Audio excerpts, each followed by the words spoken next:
Hello everyone online and welcome to this special National Reconciliation Week webinar. I'd like to start today's webinar by acknowledging the traditional inhabitants of the land from where I am presenting today, the Aboriginal people, their spirits and ancestors, and acknowledge the vital contribution that Indigenous people and cultures make to this nation that we share. I would also like to acknowledge anyone joining us today who identifies as Aboriginal or Torres Strait Islander. Warmly welcome you to this event and thank you for joining us. Just a few housekeeping notes before we get underway, just in case you didn't hear them when you first came in. There will be time for questions following Jason's presentation, and we do ask that you just use the Q&A box and not the chat box to put your questions in and forward. When you do use the Q&A box, it allows other people to see them and you can actually upvote the questions that you would most like to see answered by giving it a thumbs up symbol. So we'll then work on prioritising those questions when we get to the Q&A time. But to get us underway, I am delighted to introduce to you our new CEO, Corinne Cheeseman, to say a few words.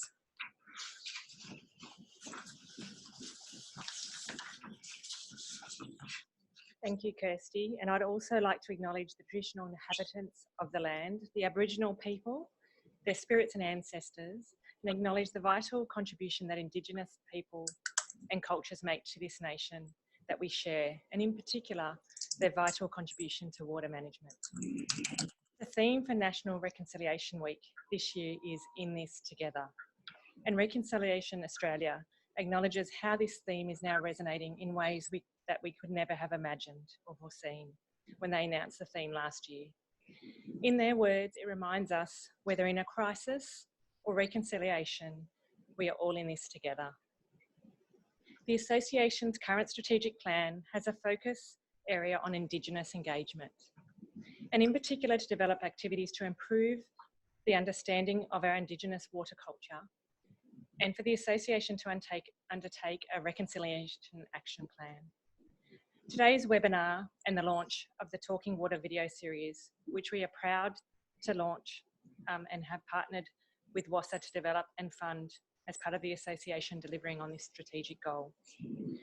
We will remain focused on ways that the Association can help strengthen relationships with Aboriginal and Torres Strait Islander peoples and non-Indigenous peoples for the benefit of all Australians and the water sector. This will be done across a range of mediums, from events like these to our premier event, Ozwater, which this year has the theme translated to the local Kaurna language of Adelaide, and which for the first time this year will have an Aboriginal keynote speaker, Dr. Anne Paulina, talking about the Matterwarra Fitzroy River and where next with water leadership and governance of this national heritage listed river. Features will continue in our current magazine and stories and projects shared on our digital platform WaterSource. Our partnership with Water Corporation and the AWA Australia branch to deliver Indigenous scholarships, we hope to also continue and expand with other partners. In conclusion, I just want to thank you for tuning in today and showing your commitment to reconciliation, and express my thanks also both to Jason and Eric.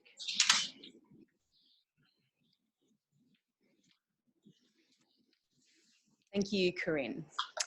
Now to our keynote speaker today, Jason B. King. Jason B. King is a proud Gunditjmara and Nagario man, and on his mother's side has Irish and Scottish ancestry. Jace has been working for his communities over the past 15 years in roles from child protection, cultural heritage management, through to being CEO of 2 Aboriginal community-controlled health services. He was the manager of Aboriginal engagement for the Department of Environment, Land, Water and Planning in Victoria, Water and Catchments Division, which is where AWA first met Jace. He's now moved into the Department of Job, Precincts and Regions as a Principal Aboriginal Advisor for the Resources, Forestry and Game branch of Rural and Regional Victoria, providing strategic engagement and policy advice. Nagata, Jason, please join us on the screen. Well, I'm hoping that you can see me all, and welcome. This is going to be interesting. because this has been my life for the last 3 years. And yeah, let's put the PowerPoint up, please.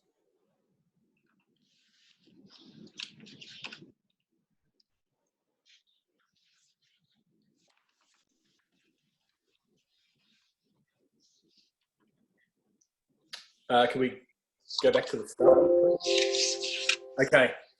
So first of all, I have to acknowledge that I'm in the country of the Wathaurong people, or the Wathaurong people of the Kulin Nation, whose lands cover from the Werribee River in the east all the way across to Geelong, where I currently reside, and up to Ballarat, to all my elders, both past and present. For me, I owe them for what I have today. The strength and courage for you to speak up for the rights that I have today, when they never had them, I must say thank you. I am Jason Brian King. I've got multiple ancestries. On my mother's side, I have Irish blood from the Mannixes from County Cork and Scottish blood from the Millers and Greys of Edinburgh. My Aboriginal ancestors are all from my dad's side. Grandad Sid was a Goodnichen Mara man from Lake Conda in southwest Victoria, and my Nana Joyce was a Nagario woman from the Namero High Plains of southern New South Wales into Victoria's northeast. Next slide, please.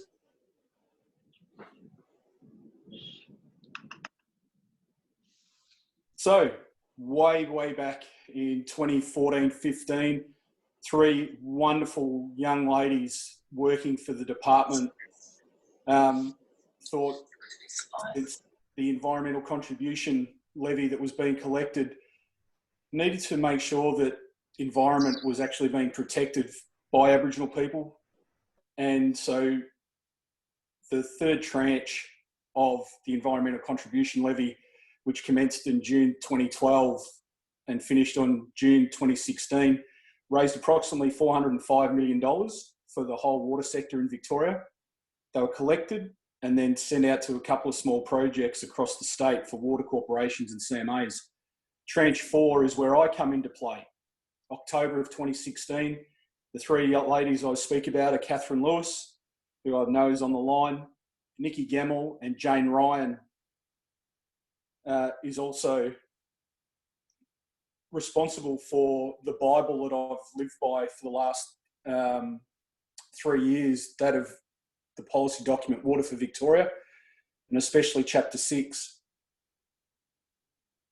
Out of Tranche 3, the Minister Neville allocated $5 million in October of 2016 to put towards economic development for water projects for Aboriginal communities. And then out of Tranche 4, there was $4.8 million. That was to fund the Aboriginal Water Program, which I was the manager of, and then to fund projects of traditional owners to access water for values and uses. We had a target of 11 water officers in that water policy in that water program. We smashed that last year. We have 23 Aboriginal water officers across the state. Water corporations self-fund their own water officers, and CMAs host on behalf of traditional owners. To my way of explaining things to people around this injection of funds, for over 230 years, Aboriginal people have been excluded from water policy.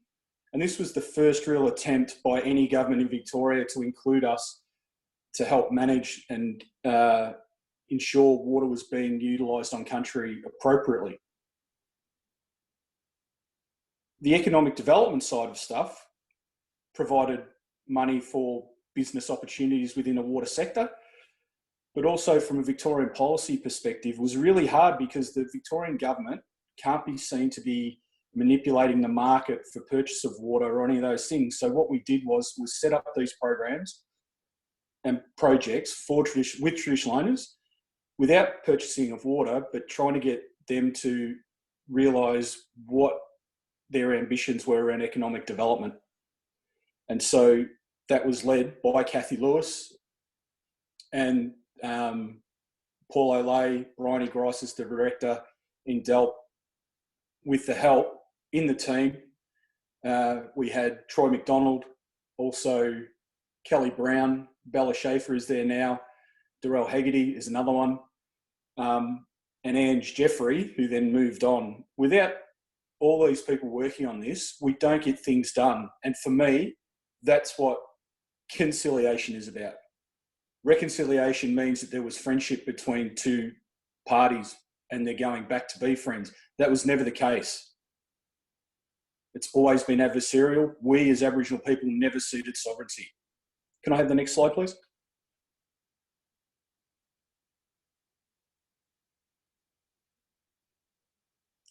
This is pretty exciting for us.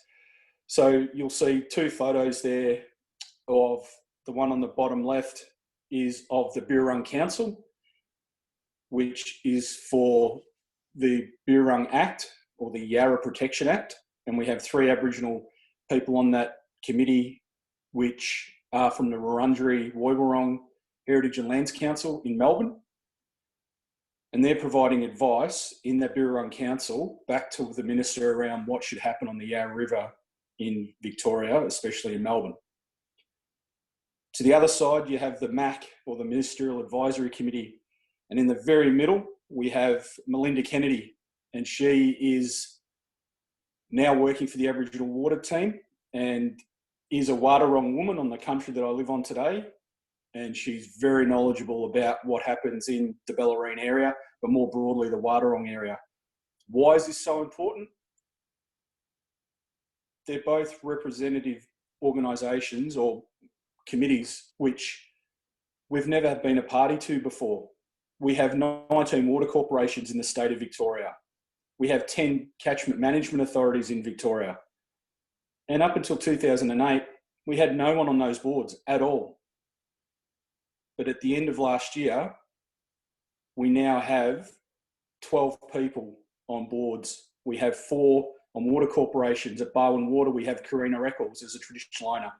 At Goulburn Valley Water, we have Matthew Burns, the traditional owner and CEO of the Tunnerong Land and Waters Corporation. Western Port Water, we have Mr. Ruben Berg, who was also the Victorian Environmental Water Holder board member or commissioner. And Yarra Valley Water is extremely special because we have Karen Millwood and Ian Ham sitting on that water corporation board. Catchment management authorities, we have 7. We have Damien Bell on the Glenelg Hopkins. We have Michael Harding on the Goulburn Broken CMA. In the Mallee, we have Jacqueline Turfrey, Uncle Graham Atkinson in the North Central CMA, Auntie Judy Armat on the North East CMA, and in Port Phillip and Western Port CMA, we have Lawrence Moser. And down in East Gippsland, my home country where I grew up, is Glenys Watts. And then on the Victorian Catchment Management Committee, we have Dr. Rowan Henry, an Aboriginal marine biologist. We've got the Barwon Mac, which is that photo, which is Melinda Kennedy. The Waterways of the West, Melinda sits on as well with Auntie Alice Kalassa, Auntie Diane Kerr, and Uncle Dave Wandon from the Wurundjeri. And then Birrarung Council in that photo is Uncle Alan Wandon, Auntie Mark Gardner, and Uncle Ronald Jones. Can I have the next one, please? This is probably the little jewel in our crown in Victoria. The Aboriginal water officers and their network. We're really lucky to have 23 Aboriginal people based across the state that inform the Victorian state government on what is needed on country. This is what Aboriginal people do as traditional owners. We must leave the country in a better position than what we found it in. And this is the start of it, by having Aboriginal water officers that come together 4 times a year and share their frustrations, but also share their little gold nuggets that they find about what they've done working with the CMAs. So we have GLAWAC, or Gunai-Kurnai Land and Waters Corporation, engaging with community for opportunities around reconnection with country and the recording of cultural sites and stories down in Gippsland. At the North Central CMA, the Aboriginal Water Officer is working with water agencies and local government to have input into community water issues with the Barappa and Wamba, and then leading on to their economic development projects. To the Tunnerong Land and Waters Corporation, the Aboriginal Water Officers leading several Aboriginal waterways assessments, which are vital to values and uses of water on land. And then building on that, works into economic development projects, but then it gives them also the skills and knowledge to work with the CMAs to put into environmental watering plans and into the Northern Sustainable Water Strategy coming up later this year.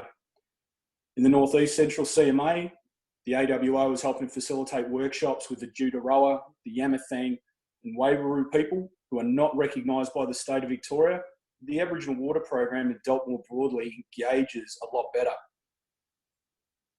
Then in the Mildura area, the AWA is supporting the seasonal watering plans and getting community engaged with the new registered Aboriginal party up there and group with the first people of the Miller O'Malley. In the Wimmera, Ben Muir, the AWA has been there for a few years. He is the chair with the North Central CMA, and they focus on projects around the Billabong, which I'll show you coming up.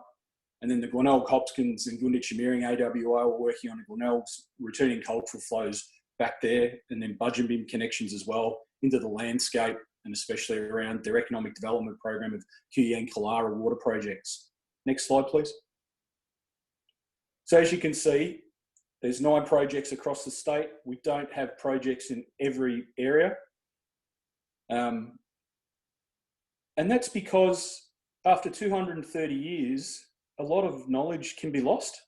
So many of these groups are at a stage where they can say, actually, yes, we need to be able to work with the CMAs and water corporations to get their information around why do you water a specific area at a specific part of the time of the seasonal watering plans.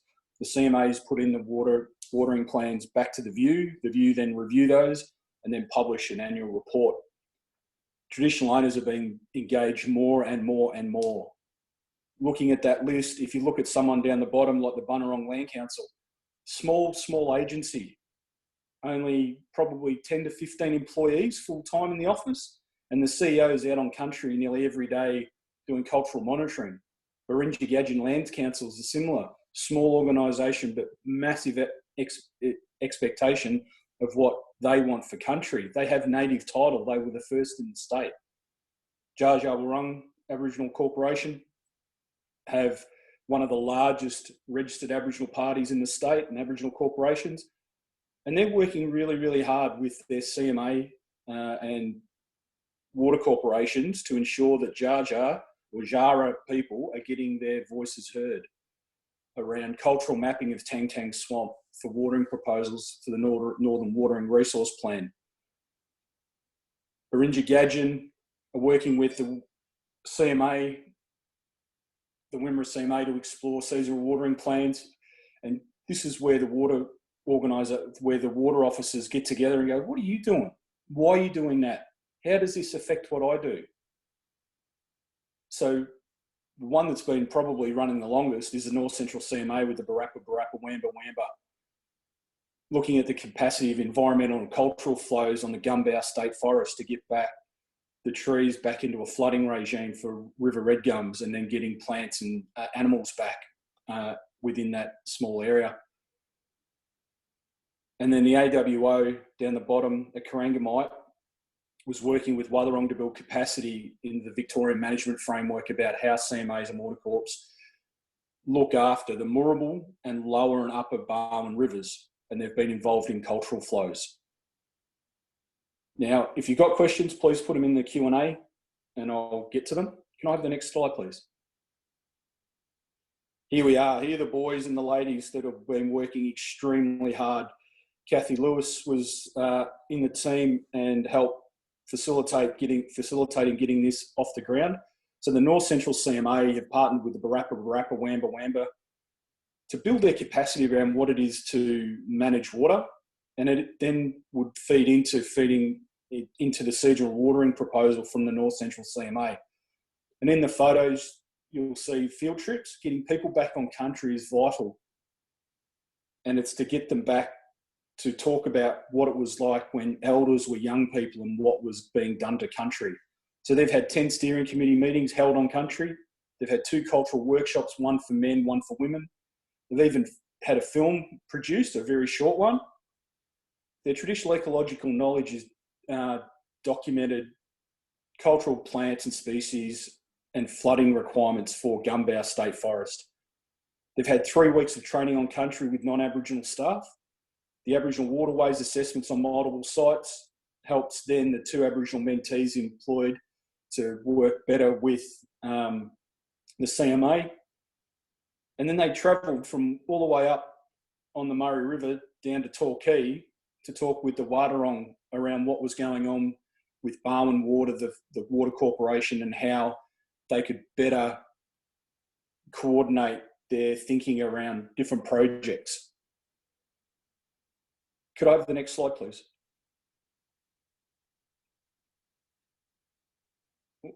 So here we have young fella.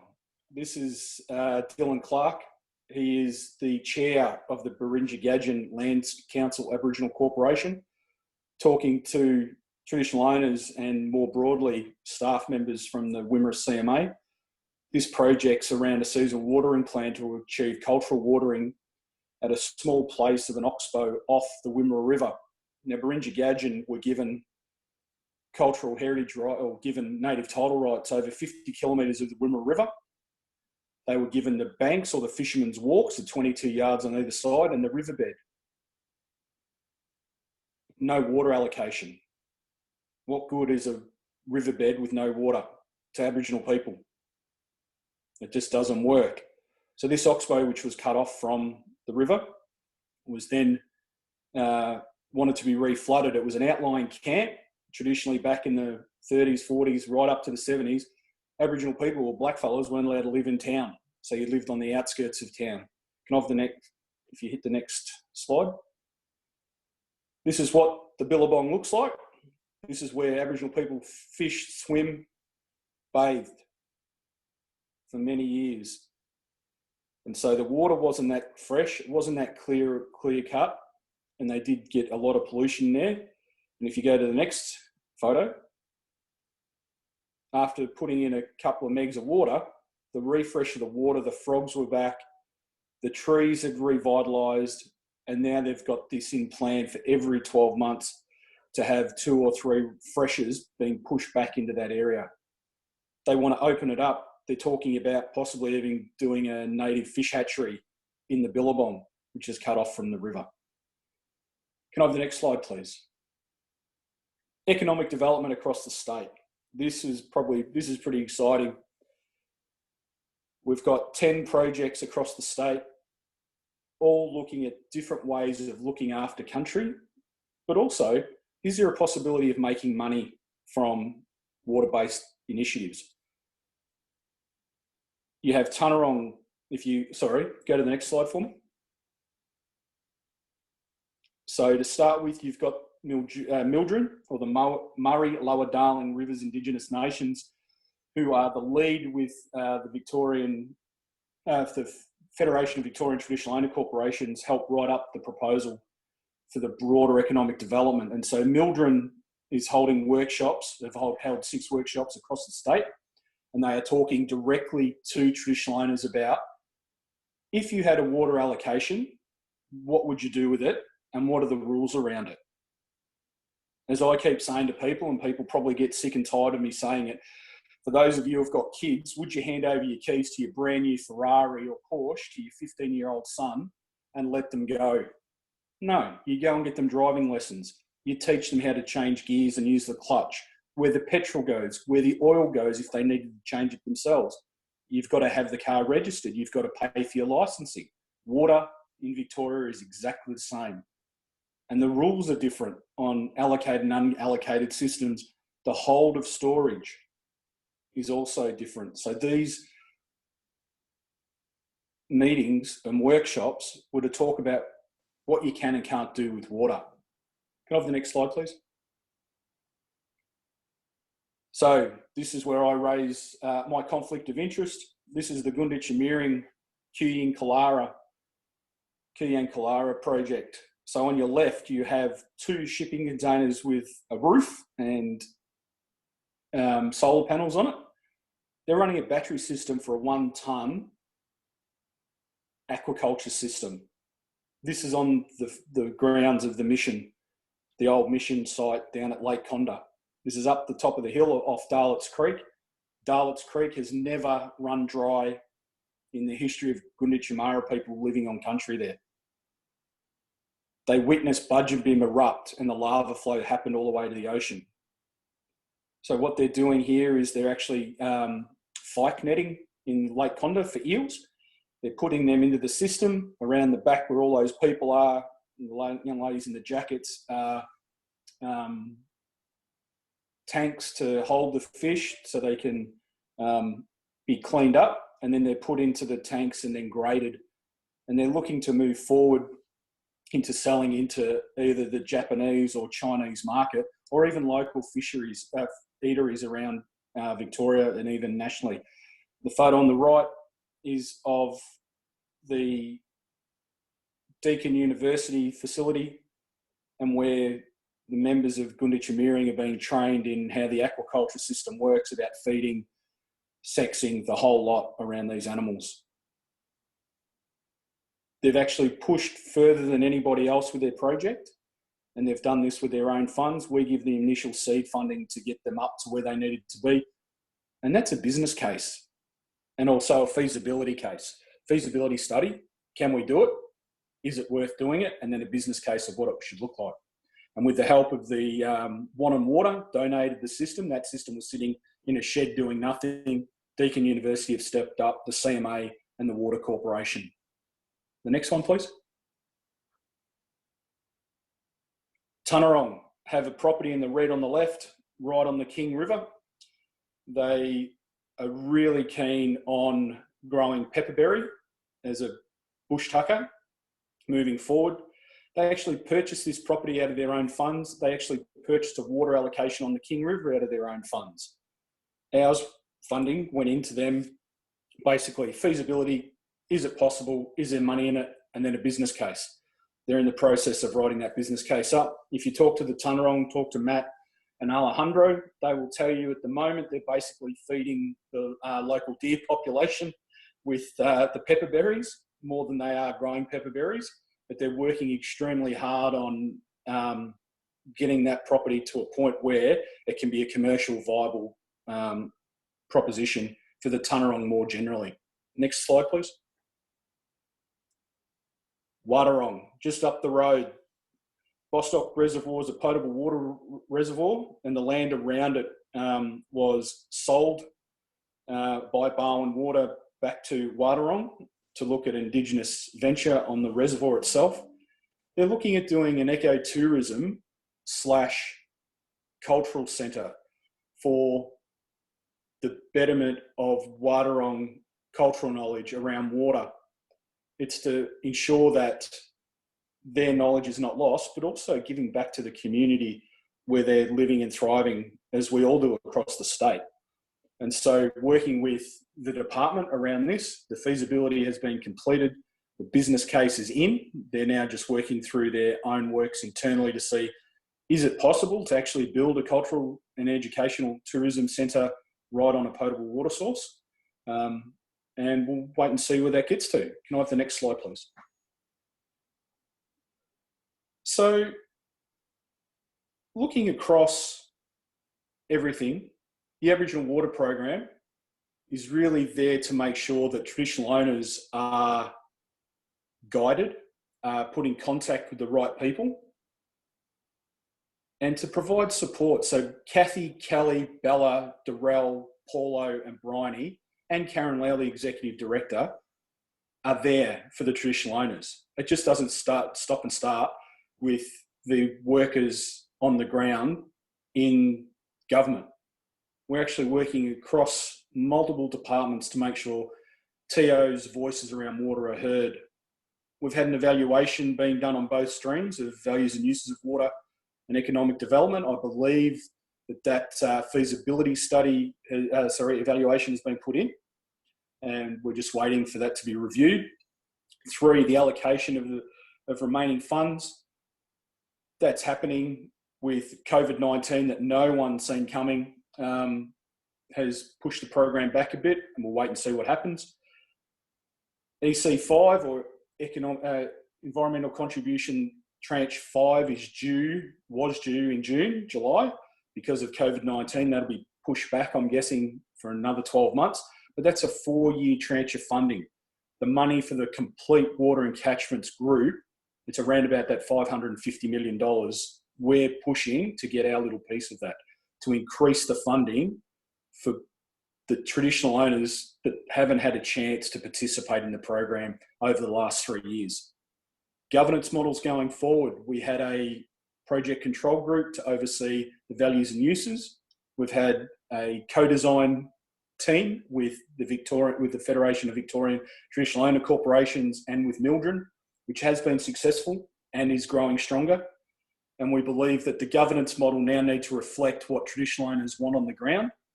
Government gets you to where you need to be.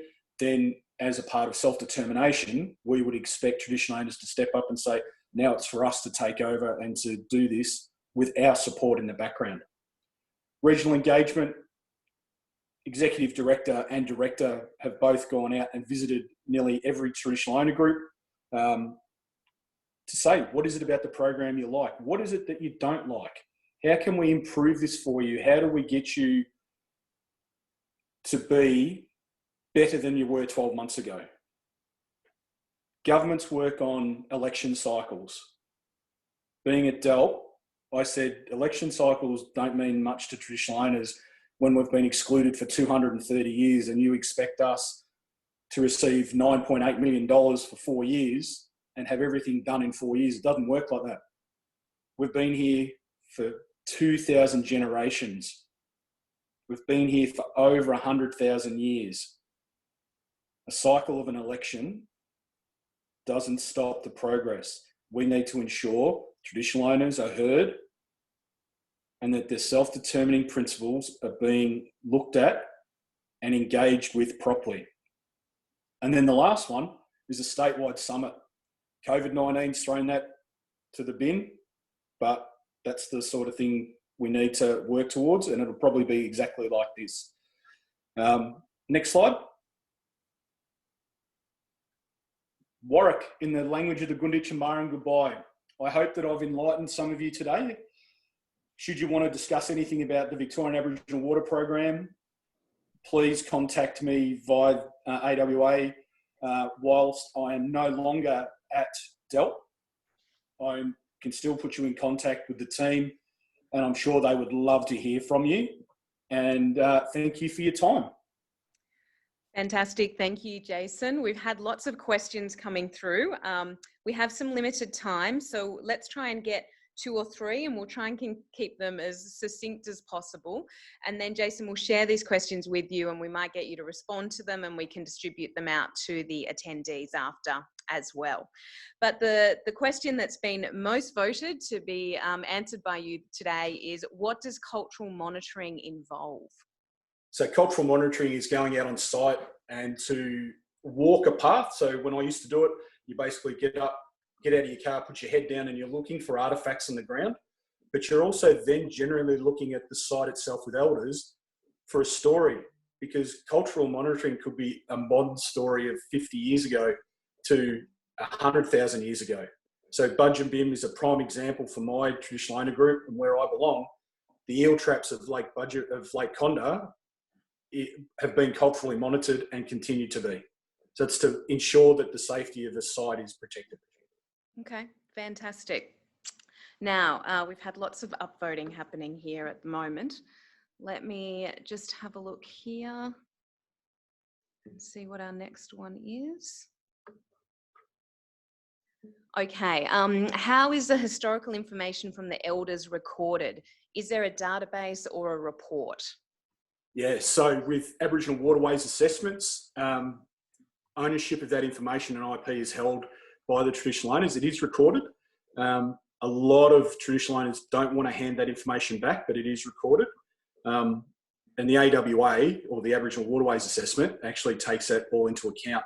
Mildred collate it, populate graphs and stories, and then it's all put in the report and then sent back to the traditional owners. Okay, fantastic. Another one here. What were the steps that led to, let me just have a look here. Sorry, kept moving. People were upvoting it. What were the steps that led to increased representation of Aboriginal people in water management? And how could this happen in other areas such as fire management? Yeah, so with water management, and especially on boards, myself, Travis Lovett, when I first started, my first 4 weeks was on the road, going out, knocking on doors of health services and traditional owner corporations and going, there's board positions coming up. Do you know about them? You need to go and register, put an interest in. Aboriginal people have been being on boards for the last 40 years on community controlled health services. So we've got the skills. And so we just knocked on doors just to find those individuals. And so we do that. DELP does that every year now with the Aboriginal Water Team. We'll actually help identify people in the community that should be on boards. Not everyone that's on the boards at the moment is a traditional owner. For example, Jackie Turfrey is a Palawa woman from Tasmania, and she's up on the Mallee CMA. So she's a practicing barrister and a solicitor. So she's got the skills from that legal point of view. But when you look at it more broadly, it's about fit for purpose. You need Aboriginal people to give you information, but they're not just there to fix everything Aboriginal as well. That's probably the big one. And fire's working on that as we speak in DELP and fire management in Victoria. I just need to clarify one thing too. The EC funding for EC5 has been pushed back by 3 months, not 12 months. So there's an appropriations bill going up in September, October. Okay, Yep. Thank you for that clarification. I think we've probably got time for another question here. We often hear Aboriginal people have sustainably managed water. How does this translate into today's practices? And what are the learnings and how can we utilise that knowledge? Okay. Simple one. Yeah, real simple. How do I answer that? They're actually giving up their knowledge now with CMAs. CMAs have been doing this work for the last 10 years in Victoria. In the last probably 5 years, they've really engaged with traditional owners around what it is they want and where they want the water. So one case in point, I know that the Wadi Wadi people are talking at the moment, or Taddy, with a part of Maguya Swamp, where they're pumping water in from the bottom of the swamp. So they're actually reverse engineering the flooding of an area. And the CMA couldn't work out why it was taking so long for the regen to happen. It took one elder to walk down. Well, when I was a kid, the water used to flow in up here and you're pumping it in from where it flows out. That doesn't make any sense. So to change where things are, that's going to happen. So these little nuances are going to happen throughout. And when you look at it, you go, oh, that makes sense. But why was it done the other way? Because we were never asked in the first place. That's why. And I think that that's, you know, in terms of your presentation and what you've already spoken about, it really just goes to the point of needing to have more Aboriginal representation in these conversations and having that opportunity. So I think we're going to have to wrap it up there so that we can get through the remainder of our agenda today. But thank you, Jason. That was really fantastic. You've generated a lot of questions and you've answered some of those. So we really appreciate your time. So we'll give you a virtual round of applause.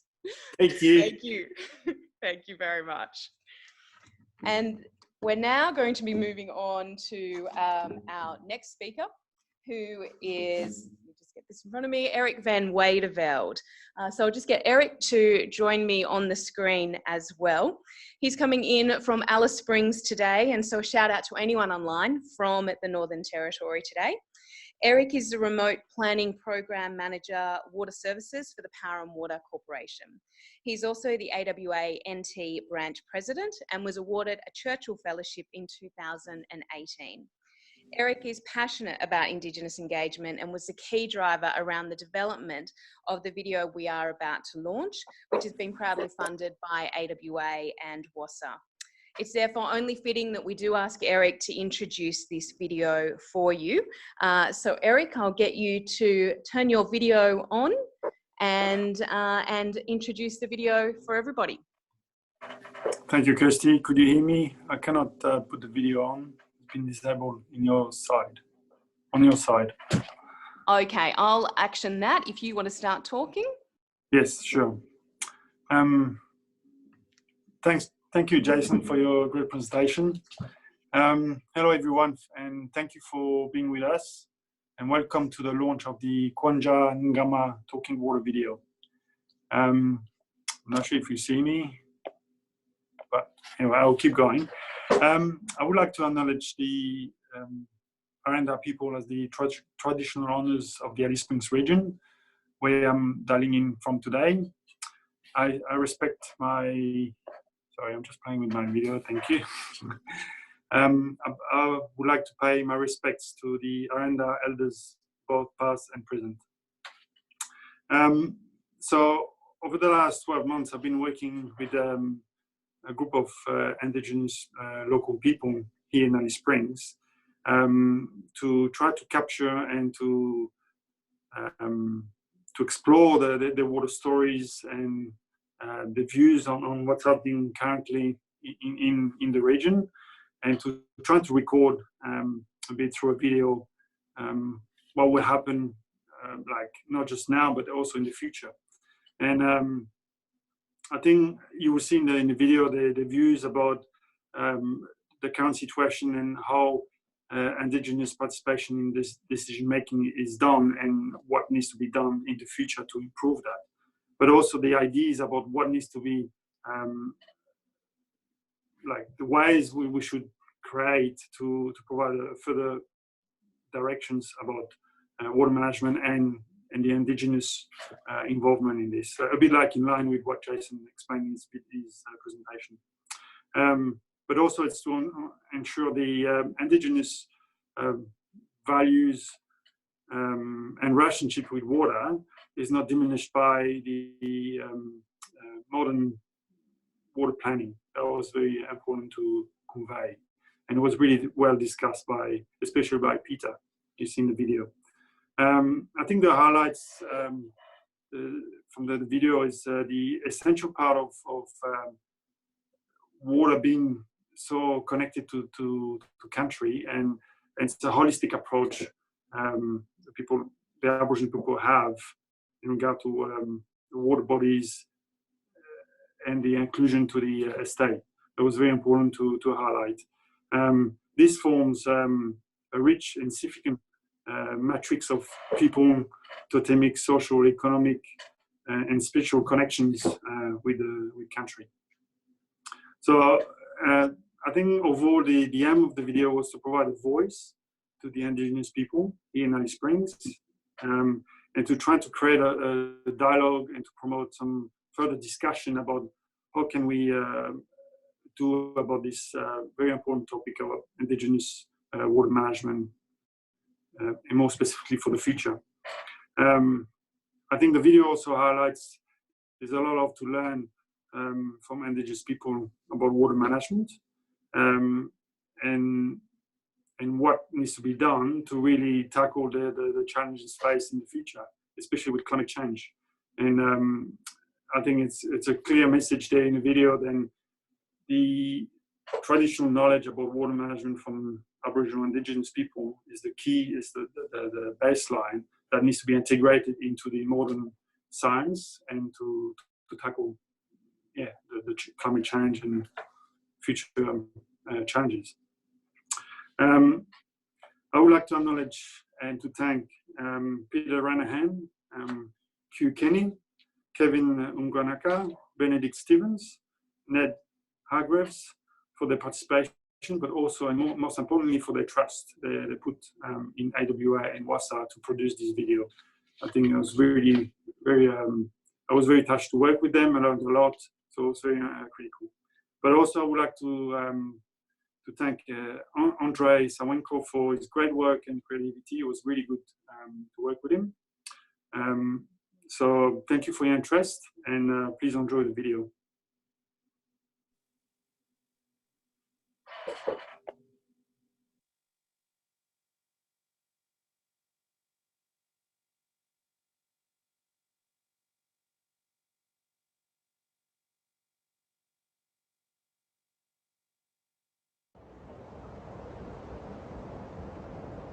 Para pemerintahan way, all are connected. Right up along Nagatak, non called Nagatakara, Ndakaratak, because Kwajan one Nunagana, may know one.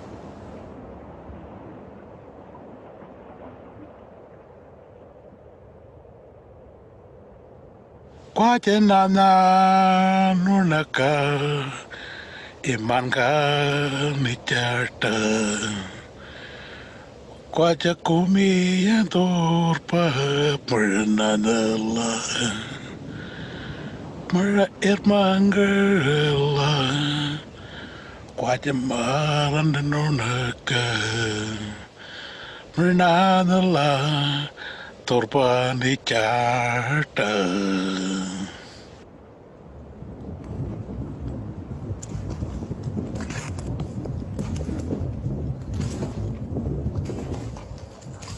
yang kemudian naga yang bicara yang ada cama nangara kan orang dekat mereka irman kerana mereka dah kuat cukup nanya tempat mereka marah kerana kalau boleh nang green kuat nak kan berapa yang nuna kerana jalan kan ya tengah cetam.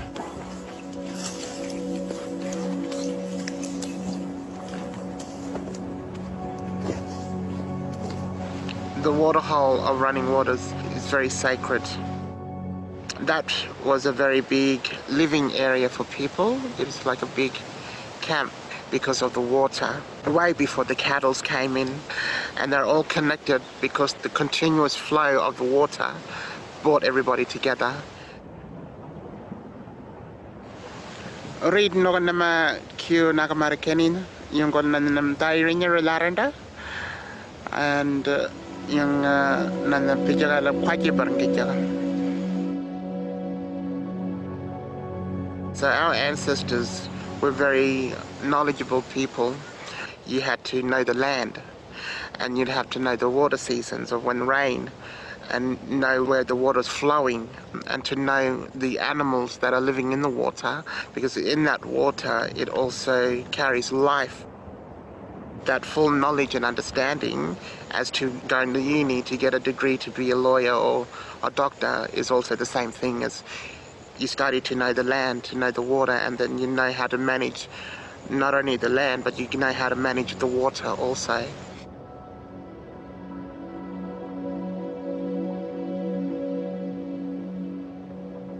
Alice Springs is a really important place.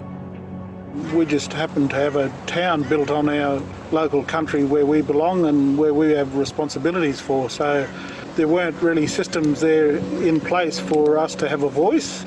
So a lot of the suburbs and the areas built around town were built without any real Aboriginal input, and that's had a significant effect and an impact on our sacred sites around town. The Coolabah Swamp is an integral cultural site, not just for Bandarinya people, but for other peoples whose stories connected to the site as well. The swamp actually was a swamp in the past, and water used to drain into it from what is now Burke Street, used to be the creek that came from the northern catchment areas and flowed into the Coolabah Swamp. Bandarinya, one of the Maragodi, Bardanagodi, Alice Springs. Ang kuya ko na najat at pal ka najat nung kuya nuan najat ano yan ko lang najat boy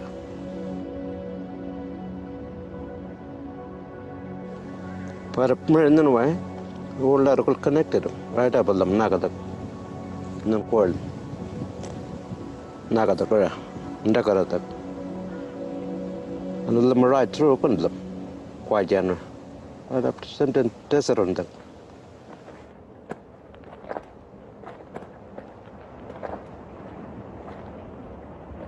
Because family ma bukan tulanggal, andakaranggal, ayaranggal, angaranggal, curangnya netnya nama korol.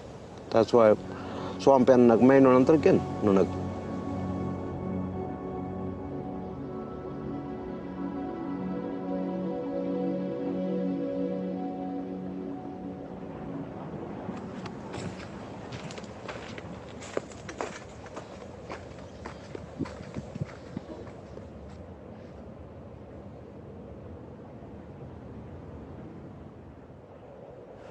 Nanti lah pola kalau kau pernah nang kau nanti orang laga, kau nanti kau cium terus najada, kau ecet kau jatang. try to trot not number. Like not like Ponaka couldn't. What the one? Turka kitchen bar, none time. Quite a quite a brand of Ponaka local fish project local. What it take on. The land is so precious to us. We look after it and we want to keep continuing it. But we can't look after it when there's mining, because mining kills environment. It kills our land. It kills the bush food, everything. That's why we got fracking that we don't agree with, that is really gonna destroy and kill water down below, poison our waters underneath the surface. It's gonna poison us. That's why for us, the Chokorpa still remains the same, but we need to look after the country. Yeah, so I'm not going to get a quadra quarter. But you'll go around with them because road is not bargain. Learn none can buy none get a quadra quarter. Learn burn none. Why you can get because maybe climate change will none. American corner local and quite general like a secretary no can rule cornelum. You can see now physically on the site, on the northern end of the Coolabah swamp, all of the big Coolabah trees there, they're all starting to die back. And that's very significant. And those trees are important to Mbanarinya people here and others who connect to it. For people living in the bush so remotely, the water's the only hope they have. It's the only thing that they have to survive on, to live on when you're living out remote. And you take that away, then you're displacing culture, you're displacing people. People now, if their water systems aren't secure and safe in those outstations and smaller communities, people are forced to decide whether they continue to stay there on their traditional country where they belong. People that used to live in those communities are actually now living in Alice Springs because their water supplies aren't maintained like they used to be. And that has a severe impact, particularly on their living conditions and where they come to. If they don't have anywhere to stay when they're in town, they're either staying in the Todd River or on our small hills around the town and impacting on our sites, and it's hard to manage that. No one focuses on that impact. And so I think there are real social issues that come out of not maintaining a water system. Those sort of things I think need to be thought about more around how to maintain and provide services to those remote communities, because it's important.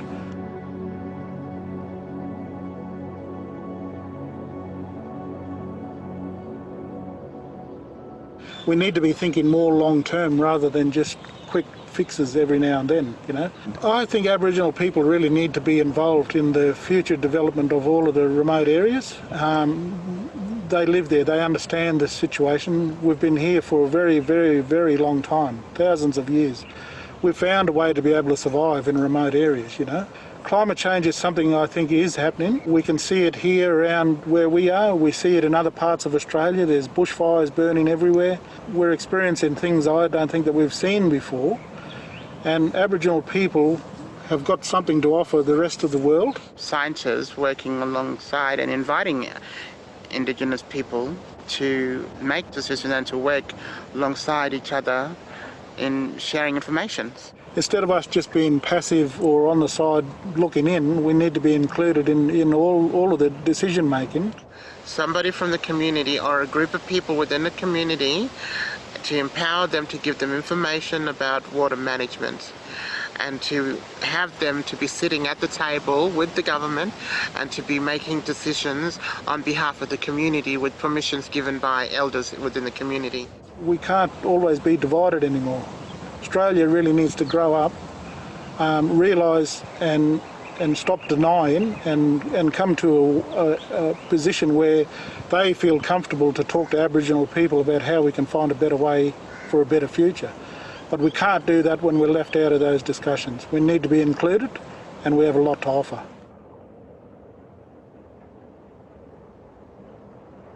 I think that's what chorong anu nagan wat nyana jag. Because jerin ma pakun kwan kwaja yel na. Because all people nu nagan yur kalan. That's why we got nyana dar ka kura. Kwaja kwaja jenang. Kwaja nganen mabel. Because we got nu nagan ko nu nagan tenggal to. Chalang ulu. Palu pura jangala. Manu jangala. Ngulu nyanu nyangoku. Manu mereka jagal pena jarem nyanu nyangu cukur paku. Yongolo milya pinjem. Nyanu nyangu korong kuman nyanu nyangu. Takin kajal wuri jare pawa jarem kulu jarem yang kam. Nari pawa kulu jarem pada kajal milya pinjil ke. Lakan tama nunu ko dam mereka tentang live barit juga atau mereka ini juga naga lokal teman cenenga mereka kerja kon nadem lakan ang nunda kerja nat nuka nak kotol apa kota nunda kerja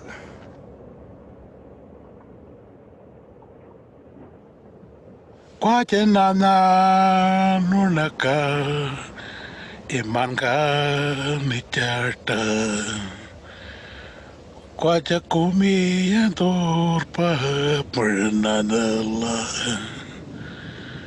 mera irmanggala kuaca maran nonaka pernadala torpa ni charta.